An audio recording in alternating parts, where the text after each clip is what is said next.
la parole à Monsieur Philippe Marion, le directeur général de la Maison Patriarche.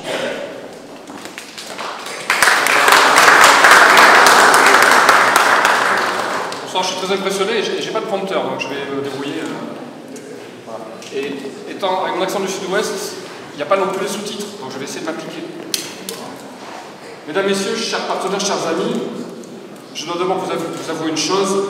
Être nommé directeur général de la Maison Patriarche il y a tout juste 2 mois et commencer par sceller un caveau pour 10 ans, c'est une manière très bourguignonne de m'expliquer que rien ici ne se fait dans la précipitation. Un Bordelais comme moi apprécie l'effort, mais il lui faut parfois un petit temps d'adaptation. Heureusement, cela fait près de 10 ans que j'ai la chance de porter les vins Patriarches à l'exportation et je découvre millésime après millésime la richesse incroyable de ce patrimoine. Ce soir, nous avons la chance de vous accueillir dans ces caves majestueuses pour un geste rare, confier 972 bouteilles et 60 magnums du millésime 2015 au temps long, jusqu'à 2035. Ce caveau, fermé ce soir par 2 clés, l'une détenue par l'Association des Climats, l'autre détenue par Patriarche, s'inscrit dans une tradition dont nous sommes tous les héritiers. Je ne vais pas rappeler tous les épisodes, mais disons simplement qu'ici, quand on ferme un caveau, c'est pour longtemps. Une partie du caveau de l'an 2000 dort toujours. La cuvée Nicolas Rolin devait s'ouvrir en 2020. Disons que le Covid a trouvé que nous pouvions encore attendre. Et donc je peux vous annoncer que nous l'ouvrirons à l'occasion des 250 ans de la maison, donc dans 5 ans. Patriarche, c'est cela. Une relation singulière au temps, faite de patience, de transmission et parfois de rencontres imprévues. Mais finalement, c'est très poétique. Depuis 2011, notre maison appartient au groupe Castel, qui a su préserver son identité et lui offrir une nouvelle ambition. Grâce à ce soutien, les vins Patriarches voyagent aujourd'hui dans le monde entier, vendus en duty-free, chez les cavistes et dans les restaurants internationaux. Et je le rappelle pour ceux qui ignorent l'impact économique de cette maison sur l'économie locale, nous produisons en dehors des 3 millions de bouteilles d'AOC de Bourgogne, plus de 30 millions de bouteilles par an, avec des marques emblématiques comme Critère, Pisdru ou Veuve du Vernet. Donc plus de la moitié partent à l'exportation. Je souhaite ce soir remercier chaleureusement les nombreuses personnalités présentes, ainsi que celles et ceux qui font vivre Patriarche au quotidien. Monsieur François Corpal, qui est notre nouveau directeur de site industriel à Bonn. Monsieur Lioré, directeur administratif et financier du groupe Castel. Sa présence ce soir est rassurante. Elle le sera encore plus dimanche, quand il va m'empêcher de lever le bras trop haut pour les enchaîner. Monsieur Franck Rouzet, directeur des relations institutionnelles du groupe Castel, dont l'engagement est précieux pour faire dialoguer nos maisons et nos territoires. Et bien sûr, Monsieur Galette, ici présent, je ne présente plus. Notre MC, qui dirige ces caves superbes, accueille chaque année 45 000 personnes, contribuant à faire de Patriarche l'une des portes d'entrée culturelles les plus fortes de Bourgogne. Le caveau que nous scellons aujourd'hui sera visible dès le début du parcours. Il rappellera à chaque visite l'importance des climats, la singularité de nos terroirs et l'exigence de ceux qui, depuis près de 3 siècles, font vivre cette maison. Ce soir, nous scellons bien plus qu'un millésime. Nous scellons une vision, une histoire et une ambition commune. Continuer à faire rayonner la Bourgogne, ici comme aux 4 coins du monde. Je vous remercie.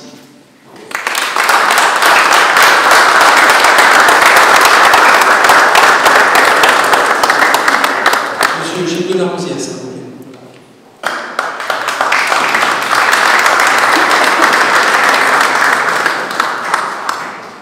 Merci, monsieur le directeur général. Merci à la Maison Patriarche. Je voudrais saluer moi aussi les nombreuses personnalités ici présentes, donc monsieur le maire. Je voudrais commencer, monsieur le directeur général, puisque vous êtes là depuis 2 mois, par vous remercier, en fait, à travers vous, la Maison Patriarche, mais aussi vous lancer un appel à continuer. Vous remercier pour la grande fidélité de la Maison Patriarche envers les climats de Bourgogne. Je puisque dès la période de candidature, vous avez été un soutien extrêmement actif et ça ne s'est jamais démenti. Et tous les ans, vous êtes présent auprès de nous. Et comme vous le savez peut-être, les fonds privés constituent plus de la moitié du budget de fonctionnement et d'investissement, enfin d'action de l'Association des climats. Et toutes les actions, notamment pédagogiques, d'approfondissement de la connaissance du site et de mise en valeur de ce site reposent en réalité sur la contribution de nos mécènes et de quelques subventions de l'État sur des points bien particuliers, mais vraiment les fonds privés, vraiment purement privés, représentent une partie extrêmement importante dans le budget de fonctionnement de l'association. Et je m'en réjouis parce que ça nous oblige du coup à toujours être pertinent, en tout cas à se poser toujours la question de la façon d'être utile et pertinent pour que nos mécènes restent fidèlement auprès de nous et soient convaincus de notre action. Alors aujourd'hui, ça y est, c'est le week-end de la vente des hospices. Les hospices sont pour moi l'occasion de rappeler peut-être ce qui a été inscrit au patrimoine mondial. On pense beaucoup au climat, les climats du vignoble de Bourgogne, on pense immédiatement aux parcelles, aux paysages viticoles, à ces villages, à ces villes.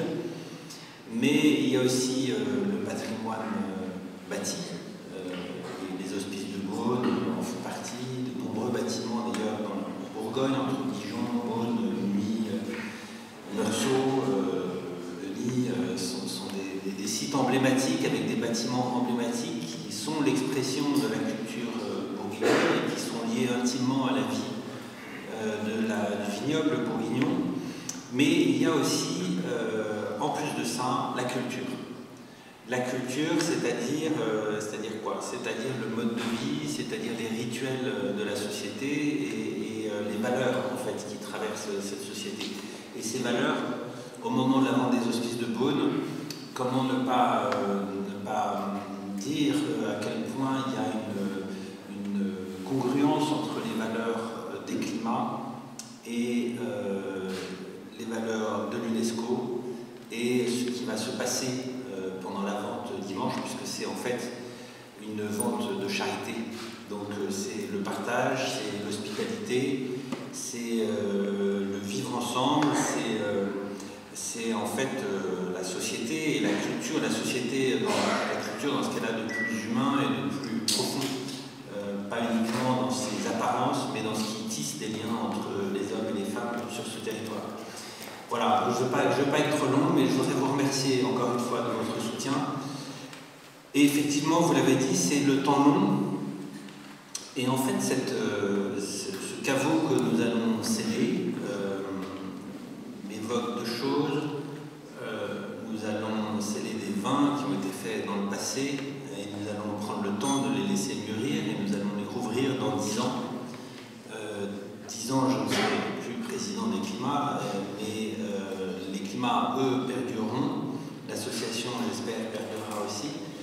Et donc, je pense que notre rôle au climat, mais à nous aussi, acteurs, vignerons et négociants de la Bourgogne, c'est de prendre soin du passé, de prendre soin de ce que nos aînés nous ont légué, mais c'est aussi de regarder l'avenir, de le projeter dans l'avenir et s'assurer que ça puisse perdurer. C'est dans ce sens-là qu'on nous adressons beaucoup aux jeunes publics, aux écoliers, aux lycéens et aux collégiens, mais c'est aussi à travers la recherche sur la technologie. On a parlé de Canopée au moment du déjeuner. Tous ces programmes de recherche sont aussi très importants parce que c'est eux qui permettent à la Bourgogne viticole, donc à ses vignerons, donc à ses valeurs de perdurer. Voilà, je suis très heureux d'être ici ce soir. Merci encore pour votre soutien, pour ce bel événement. Et voilà, très beau week-end de la vente des hospices.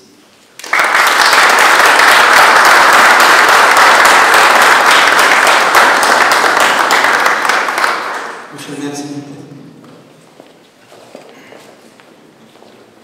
Monsieur le directeur général, mesdames et messieurs, grâce à la Maison Patriarche, grâce à vous, même si vous êtes le petit niveau. Grâce à vous, nous avons un peu notre chartreuse de Chambol à Beaune. Ici, on n'enterre pas les ducs. Ici, on scelle les caveaux d'un autre joyau, d'autres joyaux qui sont effectivement de Bourg-Flacon, de Bourgogne, et qui sont Bourg-Flacon de cette belle maison. Tu disais tout à l'heure, c'est vrai qu'on est très fiers de voir, à travers bien sûr cette histoire, à travers ce patrimoine, la chance inouïe d'être ici le lieu privilégié, et ce caveau va symboliser d'être le lieu de la résurgence de nos climats, également grâce à ce 10e anniversaire, tout simplement se souvenir que nous étions, il n'y a pas si longtemps, on a parlé bien sûr d'un anniversaire beaucoup plus douloureux, 2015 récemment. En tous les cas, nous avions un anniversaire heureux en 2015, qui était effectivement celui de la reconnaissance du climat des villages de Bourgogne. On le doit à ceux qui t'ont précédé, à toi également, toutes celles et tous ceux qui ont participé à ça.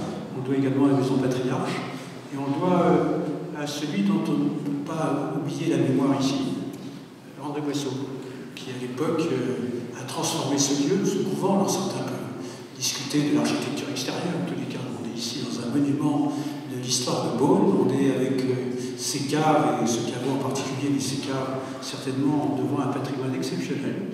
Alors, je ne veux pas dire les plus belles caves, ça fera déjà nous ici, puisqu'il y a des caves exceptionnelles à Beaune, n'empêche que ce sont les plus importants, je crois. En surface, on passe sur les rues de Beaune, ceux qui ne les connaissent pas, en tous les cas, c'est l'occasion d'aller les visiter. Et puis c'est surtout aussi des anecdotes quand André Boisseau, avec Monique, venait célébrer ici, notamment à chaque remise de médailles du travail, parce que quand on parle de la ville, peut-être quelquefois que c'est bien sûr celles et ceux qui la cultivent depuis des siècles qui doivent être mis à l'honneur. Et j'ai cette anecdote, puisqu'on parlait de sceller un caveau, voilà, ici j'avais plutôt l'habitude d'ouvrir les caveaux. Là on les scelle, ça va donner en tous les cas l'espoir pour ceux qui pourront les ouvrir dans quelques années, tout simplement de vivre peut-être la même émotion que j'ai vécue ici avec non plus André, puisqu'il était déjà décédé, mais ces fameuses bouteilles qu'on avait mises dans ce caveau, c'était en 1959, on les avait enfermées en 1963, c'était le caveau de l'an 2000. Et André Boisseau nous avait fait la surprise, je ne sais pas si certains étaient là déjà et s'en souviennent, nous a fait la surprise de piéger ces 3 serrures. Vous savez qu'il y avait le premier caveau avec la grille, 3 serrures, par la suite un coffre avec 3 serrures, et de piéger notamment les serrures. Anne était peut-être déjà là, je ne sais pas si tu te souviens de cette anecdote. TF1 était là, donc déjà les médias étaient présents, tu t'en souviens aussi. Et donc on avait 3 clés. Monique en avait une et j'avais la chance, comme président des Hospices Maire de Beaune, d'avoir les 2 autres clés. Quand j'ai voulu ouvrir avec ma première clé de président des Hospices, il n'y a aucune difficulté, c'est la clé. La serrure du milieu, ça ouvrait très bien. La deuxième clé, donc c'était Monique Boisseau qui l'avait, elle essayait d'ouvrir, elle ne pouvait pas ouvrir ce petit caveau. La troisième clé, c'était le maire de Beaune, je ne pouvais pas ouvrir non plus. Donc on a arrêté l'émission TF1, c'était un direct, et on s'est un peu ridiculisé les uns ou les autres. Donc on a demandé en tous les cas que tout le monde se quitte un peu la salle, et on a été chercher un serrurier. Le serrurier a pris un pied de biche pour ouvrir entre guillemets ce beau coffre qui devait receler des souvenirs extraordinaires et surtout un trésor probablement. Donc, le trésor n'était pas dans le petit coffret, il était bien sûr dans les bouteilles qu'on va ouvrir par la suite, bien évidemment. Et dans ce coffret, qu'on a réussi à ouvrir au pied de biche, après s'être réconcilié, TF1 a repris l'émission, on a regardé en tous les cas, tout était ouvert miraculeusement, les clés avaient fonctionné. André Boisseau avait simplement piégé le coffret avec une fausse serrure, une serrure montée à l'envers. Il devait nous regarder là-haut, comme il va nous regarder encore aujourd'hui, avec un petit sourire, en disant « je les ai bien vus ». Que cette tradition, je parlais de la chartreuse de Chambol, continue ici à faire qu'on ouvre des caveaux, qu'on les scelle pour les générations qui viennent. Je crois qu'il ne faudra pas oublier ce petit clin d'œil, ce sens de l'humour. Je ne sais pas si c'est ce qui va se passer aussi ici, parce que le sujet est effleuré aujourd'hui, mais simplement cette anecdote pour montrer que le vin de Bourgogne est certainement le meilleur vin du monde. Les vins qu'on fait à Beaune sont sûrement les meilleurs, on va accepter les nuitons. Il n'empêche que les vins, ça suppose également ce petit clin d'œil, parce que dans le travail de la vigne, il y a toujours également ce patrimoine culturel dont tu parlais tout à l'heure. C'est de la culture, c'est tout simplement la vie des femmes et des hommes. Je crois que c'est à travers des anecdotes comme celle-ci que la Bourgogne continue à prospérer, et que c'est bien sûr la rareté de ce patrimoine. On parlait de la Géorgie tout à l'heure. La Géorgie a certainement inventé le vin, l'Arménie probablement. On en N'empêche qu'ici, grâce aux Romains, mais grâce surtout à ceux qui ont été nos ancêtres, on continue à cultiver cette amitié, cette convivialité, ce bonheur d'être ensemble et surtout le bonheur d'ouvrir ces flacons dans quelques années, parce qu'on ouvrira bien sûr ce caveau avec les bouteilles qui y sont fermées aujourd'hui. Merci au groupe Castel, merci à la Maison Patriarche, merci bien sûr à ce devenir exceptionnel et cette belle maison.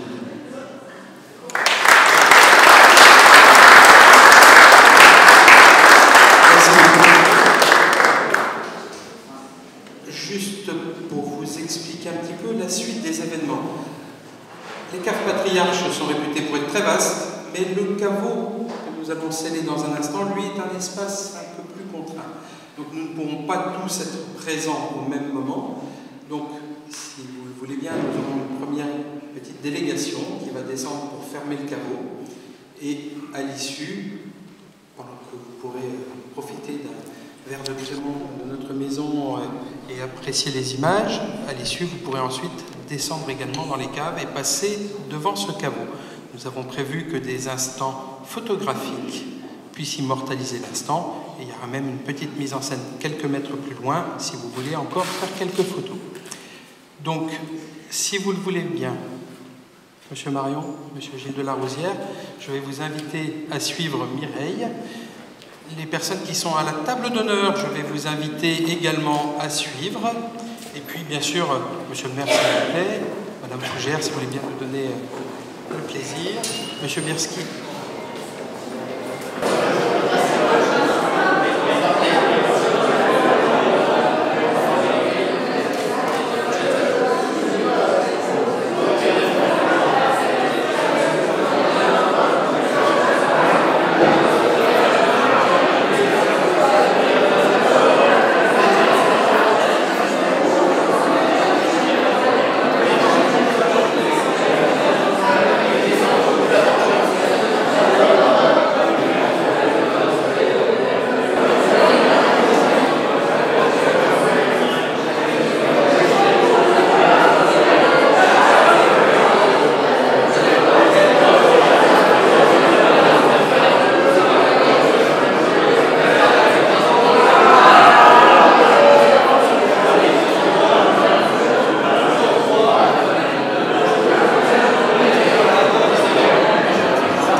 Chien.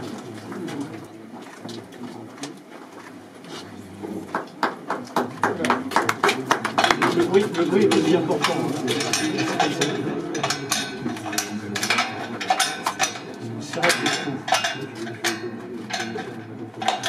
Voilà.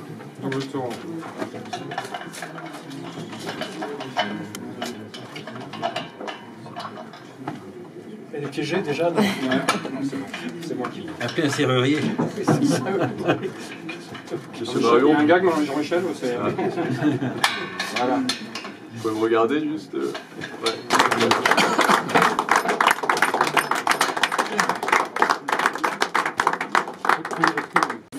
Il ne faut pas les perdre. Oui. Oh ben là.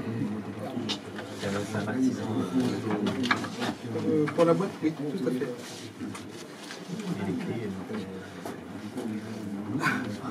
Je vous conterai l'histoire des clés après.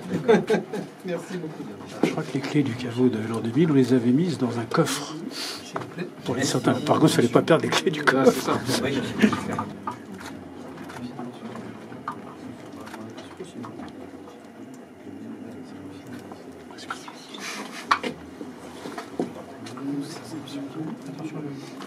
Je crois que, chers amis,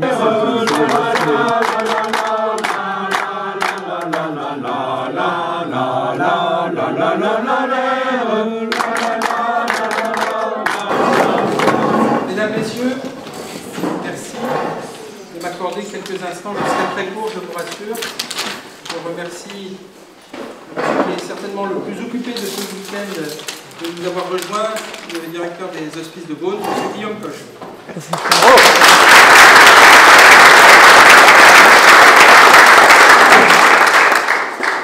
J'aimerais aussi signifier que nous avons le grand plaisir d'accueillir quelques personnalités ce soir. Et je vous remercie d'applaudir Madame Géraldine Lapalus.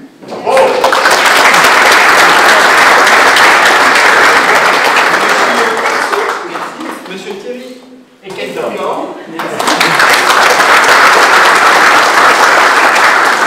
Et bien sûr, Monsieur Titoff.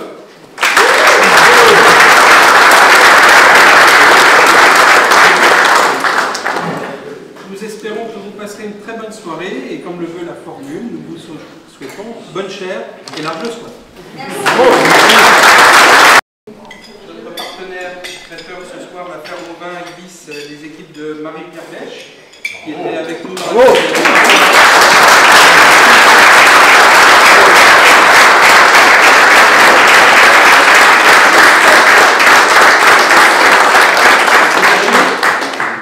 cachée, Marie-Pierre? Non? Elle est là, merci. Et puis sa chef.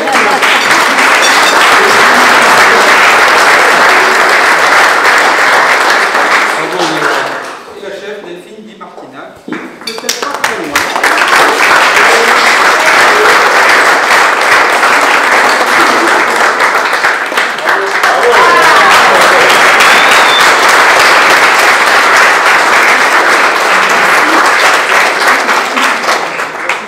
Merci beaucoup. Je vous souhaite à tous une bonne fin de soirée. J'espère que vous avez bien dîné. Voilà. J'espère bien. Merci. Merci aussi une personne qui a beaucoup œuvré pour l'organisation de cette soirée. C'est Pierre. S'il veut bien se lever une seconde.